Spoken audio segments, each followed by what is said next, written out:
자, 8강입니다. 8강에서는 7장의 마지막 부분이죠. 이 코픽스는 Cost of Fund Index라고 하는 지수입니다. 이것은 당초에 그 CD 금리를 기준으로 하는 지수가 있었는데 CD의 어떤 거래량이 감소하면서 CD 금리의 기능이 상당히 약화되었습니다.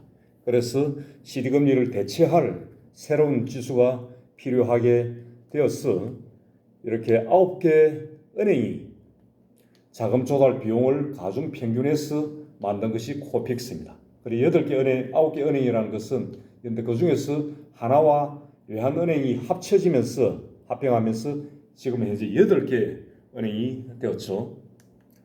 그 코픽스는 이 세 가지가 있습니다.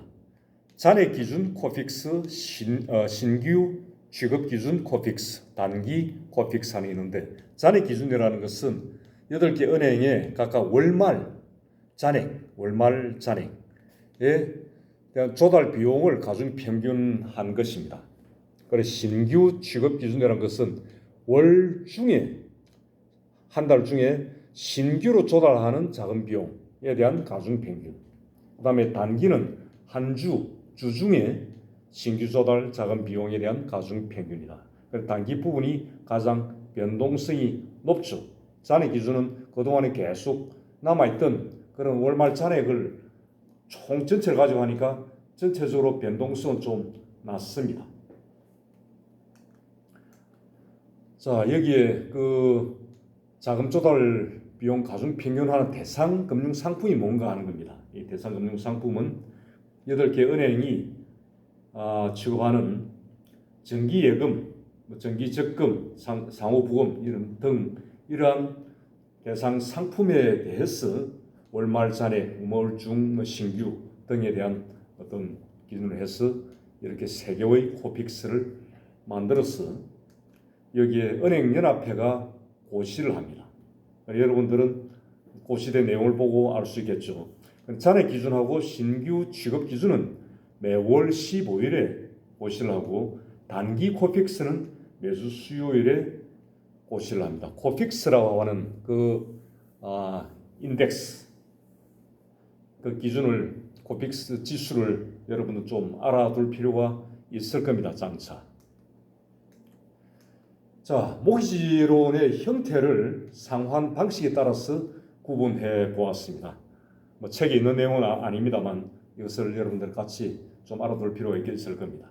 먼저 fully amortizing loan, fully 여기는 매기에 균등액을 납입합니다. 여러분들 여기 x축은 요 x축은 대출 기간이고 y축은 납입액입니다. 요 키가 다 똑같죠. 10%는 기둥의 키가 똑같습니다. 다시 말해서 매기에 납입하는 금액이 똑같다는 이야기입니다. 매기 균등액을 납입한다. 근데 매기에 납부하는 요 금액은 다 똑같지만 그 내용은 다릅니다. 이자와 원금이 제일 처음에 납부하는 그 납입액은 대부분이 이자입니다. 이자. 아직 상환하지 않은 원금에 대한 이자. 그리고 조그만 만큼 원금을 상환합니다. 그런 것이 쭉쭉쭉 원금이 잠깐 상환되고 나면은 뒤에 점점 갈수록 남아있는 원금이 적으니까 이자가 조금씩 줄어들겠죠. 이렇게. 그래서 제일 마지막 부분에는 이자는 거의 없고 남아있는 원금이 전체 거의 대부분을 차지합니다. 어쨌든 그 모든 기회 납입액은 균등한 이것이 fully amortizing loan이다. 이거는 대출 기간이 삼각기간하고 같습니다. 삼각기간 그 부분은 다시 좀 이 설명이 나옵니다. 자, 두 번째 벌룬 론입니다. 벌룬 론은 초기에 소액을 상환하고 후기에 거액을 상환합니다. 자, 이 그림 보시죠. 이 키가 좀 작아졌죠? 그렇죠? 이렇게 초기에는 이렇게 좀 적은 원리금을 납부를 하다가 마지막 대출 기간이 만료되는 시점에 남아있는 원금을 다 모아서 납부하는 그 초기에는 좀 적다가 뒤에 불룩한 이 풍선 같은 형태의 론이다. 여기에 매기의 초기에 내는 이 적은 원리금을 계산하기 위해서 대출 기간보다 긴 상각 기간을 설정을 한 겁니다.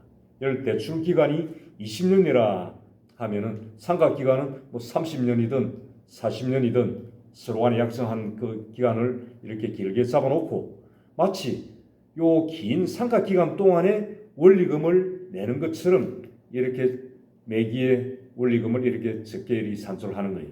그래 놓고는 대출 기간이 만료되는 시점에는 나머지 원금을 다 내는 형태다. 이처럼 대출 기간보다 상각 기간이 길게 잡아서 매기에 납부하는 원리금을 좀 적게 계산하기 위한 그러한 방법으로서 상각 기간이 대출 기간보다 깁니다. 이런 형태가 balloon loan이다. 그리고 interest only loan 하는 게 있습니다. interest only loan 하는 것은 만기 전까지는 원금을 상환하지는 않습니다. 전혀. 이자만 쭉 내다가 만기에 원금을 일괄적으로 다 내는. 자, 이런 경우에는 돈을 빌린 사람은 상당 기간 동안에 납부할 금액이 적으니까 빌린 돈을 충분히 운용을 할 수 있겠죠. 원금을 상환하지 않고 전혀. 그런데 돈을 빌려준 은행 금융기관 입장에서는 좀 리스크가 큽니다. 도중에 이 어떤 그 대출자가 대출받은 사람이 뭐 부도를 나거나 어디 도망을 가버리면 원금을 받기가 좀 어려워지겠죠.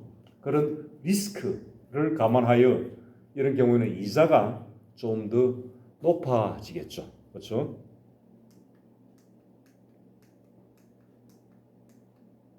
자, 채권 가격과 채권 수익률 관계를 한번 봅시다. 자, 매년 말에 채권 이자가 C만큼 이렇게 매년 말 C만큼 발생하고 그 채권의 액면가를 액면가 그 M, 그 채권 액면가는 만기에 그 액면 그대로 다시 이제 이 회수가 되겠죠. M이라 하고 현가 할인율을 Y라 하면은 N년도까지 매년도 말에 유입되는 현금을 현가화하여 모든 단가 이것 모든 금액을 현가화해서 더한 그것이 채권 가격이다 하는 겁니다. 산식을 한번 보죠. 요 P는 채권 가격. 그 채권 가격은 1차년도 C만큼에 대한 금액을 1년간 1 플러스 Y, Y가 현가할인율이죠.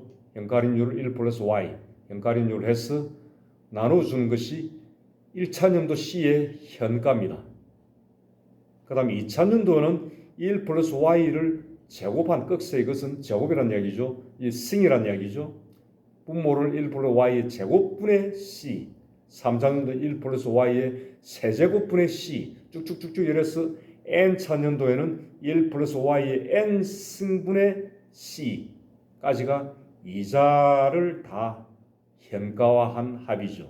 그러다가 원금 N차에 받는 원금 M에 대한 현가 1 플러스 Y의 N승분의 M까지 더하면은 해당 채권의 이자와 원금을 다 현가화한 그 채권의 현재 가치가 됩니다. 채권의 가격이 되는 거죠. 자, 봅시다. 시중금리, 여기서는 현가 할인율입니다. 이 Y가 높으면, 시중금리가 금리가 높으면 채권 가치는 어떻게 됩니까? 이것이 분모가 높으면 밑에서 많이 나눠줘야 하니까 결국 그 전체를 다한 값인 채권 가격은 하락하죠. 그렇죠? 채권 수익률이 하락하게 됩니다. 시중금리가 높으면 채권 투자 수익은 하락한다. 그 공식을 알아두시기 바랍니다. 그리고 이러한 어떤 산식과 유사한 것이 자산가치 평가하는 산식입니다. 비슷하게 매년 말에 동일한 연간 순수입 Net Operating Income NOI가 A만큼 이렇게 매년도 말에 발생한다고 하고 현가 할인율을 R이라고 아까 채권 가격할 때는 Y였죠. 여기서는 현가 할인율을 R이라고 할 때 N년도까지 매년도 말에 유입되는 순수입을 현가화하여 모두 더한 다음에 그 다음에 N을 무한대로 보내가지고 자산 가치를 구한다. 여러분들 얼마 안 됐죠? 배운 지가 고등학교 때 무한등비급수의 합. 안 배웠나요? 자, 봅시다. 요 S는 자산 가치입니다. 자산 가치. 어떤 땅 100평, 집 50평짜리 집, 아파트 이럴 수도 있겠습니다만 수익성이 있는 이게 NOI 연간 순수입이 발생하는 그 수익성 부동산, 수익성 자산의 가치를 구할 때 하는 겁니다. 자, 천년도에 A만큼 순수입을 그것을 1년간 현가화해서 현재 가치로 구하면 A 나누기 1 플러스 R입니다. A를 1 플러스 R만큼 나누면은 A 1차년도 A의 수입의 현가가 됩니다. 현재 가치. 1년 후에 받는 A의 지금의 가치 이 말이죠. 그 다음에 2차년도의 A의 가치는 1 플러스 R의 제곱분의 A. 그리고 마찬가지로 N차년도의 A의 가치는 똑같은 A지만 N차년도 A의 가치는 지금 현재 A하고 다르겠죠. 1 플러스 R의 N승분의 A. 이것을 다 이렇게 더해주면은 해당 자산이 N년도까지 발생시키는 A라고 하는 순수입의 현재 가치를 다 더한 겁니다.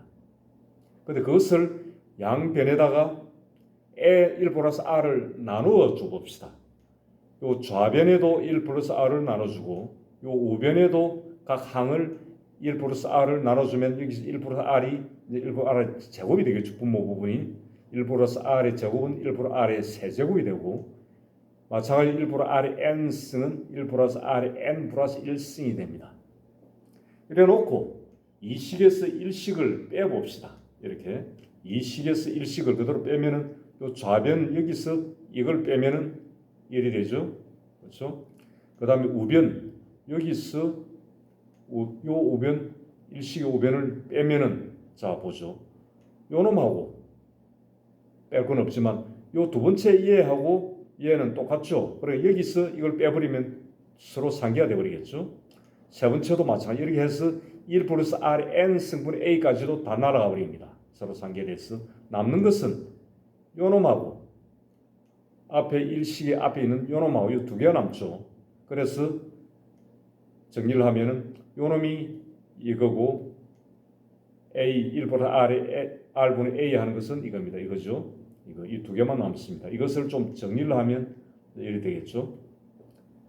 근데 여기서 이제는 무한대로 n을 무한대로 보내버리면 여기서 요 식에서 3식에서 n을 무한대로 보낸 것의 결과가 4식입니다. 여기서 무한대로 보내버리면 1 플러스 R, R이 0보다 크니까 1 플러스 R, 1보다 크죠. 1보다 큰 것을 n승, n을 무한대승으로 해버리면 그 값이 무한대가 되어버리겠죠. 근데 분모가 무한대가 되어버리니까 그 무한대분의 1은 제로죠. 분모가 무한대고 분자에 1이 들어가면은 그 값은 제로입니다.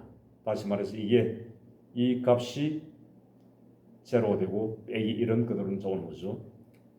이것을 좀 정리를 하면은 이래 되죠. 마이너스 A 나누기 1 플러스 R이다. 그리고 좌변 이 부분도 좀 다시 정리를 하면 이래 됩니다. S1 1 플러스 1 나누기 1 플러스 R 마이너스 1 하는 것을 1 하는 것을 1 플러스 R분의 1 플러스 R이라고 이제 환산을 해서 정리를 하면은 산식이 1이 됩니다.